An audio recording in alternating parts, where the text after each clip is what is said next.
Buenas tardes, mi nombre es Jessica, de la Licenciatura de Trabajo Social del séptimo cuatrimestre, y hoy les voy a hablar de los puntos que se me hicieron más relevantes, especificando los minutos del podcast Migala 38, Cómo ser hombre en el siglo XXI.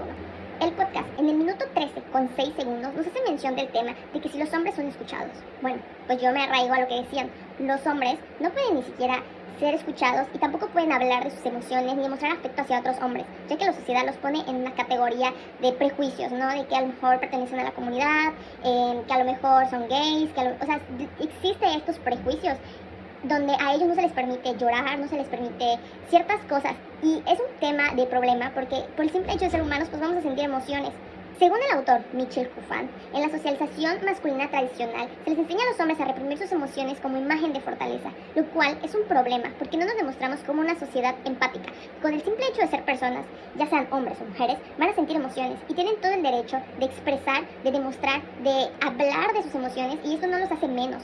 Por el hecho de hablar de sus emociones, por el hecho de expresar algún sentimiento, no te hace menos, ni menos hombre ni menos mujer, sino eres simplemente una persona. En el minuto 19 con 35 segundos nos tocan el tema de la idealización del hombre. Durante muchos años se les idealizó a los hombres como fuertes, invencibles e incluso dominantes, entre otras muchas más características que se les ponía. Pero esto solo genera presión y distancia. Ser hombre no debería ser actuar de fortaleza constante, sino aceptar la humanidad que hay detrás. Yo, de manera personal, estoy completamente en desacuerdo con la palabra idealización, ya que no podemos idealizar todo, o sea, no podemos vivir en fantasía idealizando cosas que no son como esperamos, ¿no? Y al idealizar, pues nos llevamos grandes decepciones cuando las cosas no son. Hablando de cosas. Ahora, si hablamos de personas, imagínense, solo imaginar la frustración y el miedo y el terror de no poder encajar en un modelo que se ha puesto por la sociedad. Es complicado. No debemos idealizar a los hombres, ni a las mujeres, ni nada hay que idealizar. Solo hay que aprender a escuchar, aprender a conocer, aprender a aceptar, aprender a ser humanos. Desafortunadamente, en la cultura mexicana existen ciertas expresiones como los hombres no deben de llorar o aguántese como los machos. Cosas así que refuerzan ese ideal irreal, porque es irreal. O sea, somos personas. Y seamos hombres o mujeres, sentimos, lloramos, a veces queremos gritar, a veces queremos saltar, a veces queremos salir corriendo. Nos tenemos que permitir sentir. El sociólogo Rawi Connell, no sé si es correcta la pronunciación, pero él nos dice que la fortaleza no está en dominar, sino en aceptar la fragilidad humana. En el minuto 20 con 55 segundos nos hacen la cuestión de que si los hombres son propensos a la violencia. Bueno, la violencia no es naturaleza, es aprendizaje. La violencia no nace con el hombre, se les enseña y se les normaliza.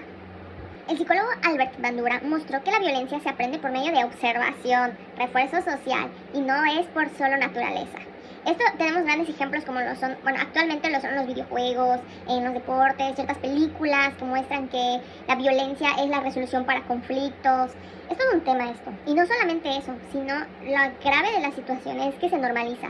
O sea, pasamos por alto muchas cosas y se normaliza porque hay ciertas cosas, como ya lo mencioné, como películas, videojuegos, etcétera, que glorifican la masculinidad, la agresividad masculina y contribuyen a esta normalización que les estoy mencionando. En el minuto 22 con 54 segundos nos habla sobre la corteza frontal del hombre, que lo enlazo con lo anterior, ¿no? De la naturaleza violenta del hombre. Bueno, en el minuto 22 con 54 segundos nos habla sobre la corteza frontal del hombre, sobre su desarrollo. Se dice que el hombre es violento por naturaleza, pero la ciencia demuestra que es solo impulso durante su desarrollo. Sin embargo, eso no justifica sus comportamientos. La clave para poder controlar esto es educación emocional, para poder transformar esos impulsos. La neurociencia, según Simon Baron Cohen, muestra que los hombres tienen mayor tendencia a la impulsividad debido a su desarrollo en la corteza frontal. Sin embargo, esto explica, pero no justifica los actos violentos que puedan llegar a provocar. Ahora, por otro lado, en el minuto 24 con 34 segundos nos habla sobre la testosterona que producen los hombres. La testosterona no crea violencia, sino crea energía. Lo importante es hacia dónde se va dirigido, o sea, el contexto donde se da, a dónde se canaliza toda esa testosterona, ya que esta puede alimentar la competencia o la creatividad, depende del entorno y de la educación, que era lo que les mencionaba. La autora Cordeline Fine, ella nos dice que la testosterona no crea agresividad, sino crea energía y motivación. Lo que ella nos refuerza la idea de lo importante es hacia dónde se define la dirección o en el contexto social de la testosterona que pueden llegar a producir los hombres. En el minuto 26 con 59 segundos nos hablan sobre la estructura social. La mayoría de las personas impone lo que considera correcto. Ahora, pero si las reglas están mal, se perpetúa en desigualdad. Replantear la masculinidad sería cuestionar las estructuras sociales. El filósofo Pierre Bourdieu, en La dominación masculina, explica cómo las estructuras mantienen la desigualdad normalizando las jerarquías. Y el ejemplo claro es cuando se espera que el hombre provea al hogar y la mujer pues cuide de teniendo una visión de desigualdad de poder. Ahora, si queremos replantear la masculinidad, también tendremos que replantear el orden social. Bien, ahora, en el minuto 28 con 11 segundos nos habla sobre la condición racional. La razón nos permite elegir y elegir implica no siempre seguir tus impulsos. O sea, tus impulsos no siempre deben convertirse en acción. También pensar es una forma de cuidar. El autor Immanuel Kant nos dice y nos explica que la razón se considera la moral de la humanidad. Explica que aplicar la razón a las emociones masculinas implica no elegir reaccionar por impulsos, sino desde la conciencia. Y un claro ejemplo es cuando un hombre, en vez de gritar, decide dialogar. Esto no reprime su fuerza, sino más bien la transforma. En el minuto 56 con 42 segundos nos habla sobre la parte violenta, pero esta lo vamos a entrelazar con el minuto 59 con 40 segundos que nos habla sobre los orígenes del patriarcado. La violencia masculina ha cambiado con el tiempo. Antes solamente era supervivencia. Hoy es un reflejo de estructuras viejas que aún no se rompen. El patriarcado no solamente oprime a las mujeres, sino también encierra a los hombres en papeles rígidos. El patriarcado, según la autora Silvia Federici, surgió como estructura de control social y económico, no natural. Hoy en esa estructura marca las relaciones entre hombres y mujeres. Y el ejemplo es la expectativa de que el hombre sea el jefe del hogar o proveedor. Esto limita en su libertad emocional. Yo estoy de acuerdo que el patriarcado no permite y limita la expresión emocional de los hombres, ya que el patriarcado refuerza la idealización completamente de cómo debería ser un hombre, como lo es fuerte, masculino, de voz gruesa, no sé, fuerte, invencible, esas ideas, y al no encajar en ese modelo, pues obviamente los hombres lo que se reprimen, lo que buscan es seguir ese camino que como sociedad, o lo que la sociedad piensa que debería ser un hombre. Bien, en la hora 1 con 18 minutos nos habla sobre las palabras de afecto. Sin embargo, esto lo vamos a entrelazar con lo que nos dice en la hora 1 con 23 minutos sobre resignificar. Los hombres también aman, también sienten, pero muchas veces lo hacen en silencio o incluso lo tienen que expresar en forma de bromas o gestos. Resignificar esas formas de afecto es aprender a decir te quiero sin miedo al juicio. El autor Luis Bonino define la micromasculinidad afectiva como gestos pequeños que tienen los hombres de forma de expresión de cariño sin decir palabras. Ahora, el resignificar el afecto masculino es validar esas formas, pero sin embargo es también aprender otras formas. Y el claro ejemplo sería que un abrazo entre amigos que puede ser un afecto de ternura y no de debilidad. Ahora, en la hora 1 con 43 minutos nos habla sobre las estructuras de aprendizaje y esto lo vamos a entrelazar con lo que nos dice en la hora 1 con 49 minutos de cómo se perciben. Desde pequeños nos enseñan cómo debe de ser un hombre. Incluso cuando no ha nacido el bebé lo podemos ver, no sé, en el baby shower, ¿no? Que hacen el baby shower y si es niño llevan puras cosas azules. Y si es niña llevan puras cosas rosadas. Si es niño le regalan cosas como carritos, como muñecos de lucha, como Max Steel, que es fuerte. Y desde ahí ya están creando estructuras de aprendizaje. Ahora, para romper con eso hay que dejar de actuar y empezar a hacer. Es elegir quién quieres ser y no quién espera a los demás que seas.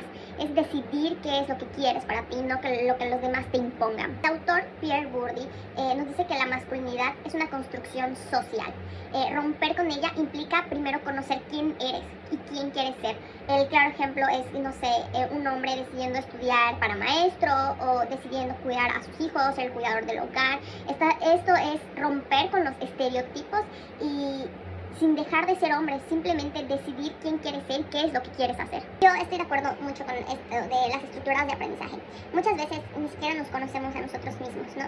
Y por no conocernos a nosotros mismos, desafortunadamente seguimos modelos, seguimos tendencias que son impuestos por la sociedad, que muchas veces ni siquiera queremos, simplemente por no conocernos o por el tener que estar, o sea, la fuerza, ¿no? De la presión de los padres también. Son muchos conceptos que muchas veces nos llevan a no conocernos bien, ni siquiera a nosotros mismos. Y al no conocernos ni siquiera sabemos qué es lo que realmente queremos hacer. Es la clave. La clave es saber quién somos, qué nos gusta, qué nos atrae, a dónde queremos ir para poder ser quien queremos ser y no ser algo que los demás esperan que seamos. Y haciendo cosas que nos apasionen, como estudiar ciertas cosas, no sé, como maestros, enfermería y cosas así, no nos hacen menos mujer ni menos hombre. Simplemente nos hacen ser nosotros mismos, nos hacen ser personas siguiendo nuestra pasión, siguiendo nuestros gustos, y creo que es algo que hay que reconocer, es algo que necesitamos ser, porque es lo que queremos. Es completamente válido y respetable sobre todo. Bien, en la hora 2 con 45 minutos nos habla sobre violencia y sexualidad.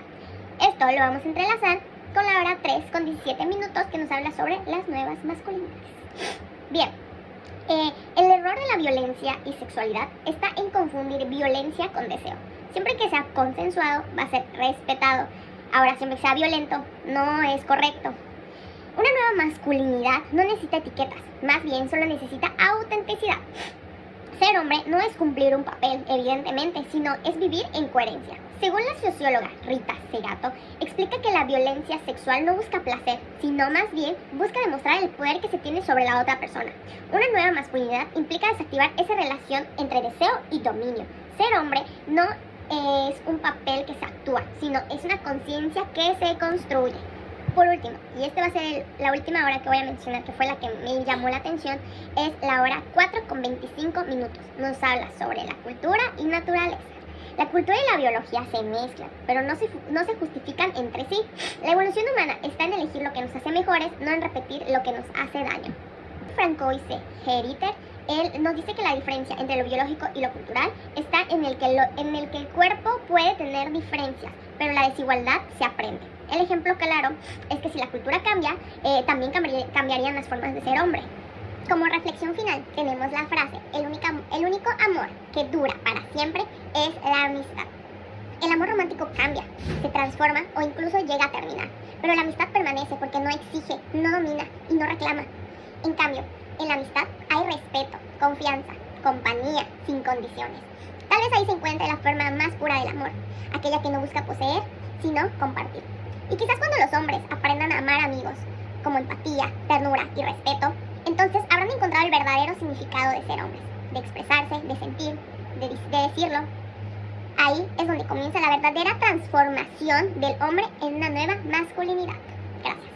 Nadie puede ser perfectamente feliz o bueno todo el tiempo. Es irreal y agotador. Creo que para madurar de manera óptima es fundamental reconocer que tenemos muchas facetas que a veces pueden ser contradictorias. Las partes de nosotros que consideramos negativas también son parte de quienes somos y no deberíamos ignorarlas. Y es esencial reconocerlas y no reprimirlas. Creo que lo importante es tener una visión clara y completa de uno mismo, aceptar nuestros defectos y a pesar de ellos vernos como seres dignos y valiosos. Más que contarte una versión simplificada de quién eres, ignorando las pruebas que sugieren lo contrario, creo que es importante que te veas tal como eres, con todos tus defectos. Acepta este equilibrio y sé menos crítico contigo mismo. Lo esencial es que reconozcas tus imperfecciones, pero sin dejar de considerarte un ser humano perfectamente digno y valioso.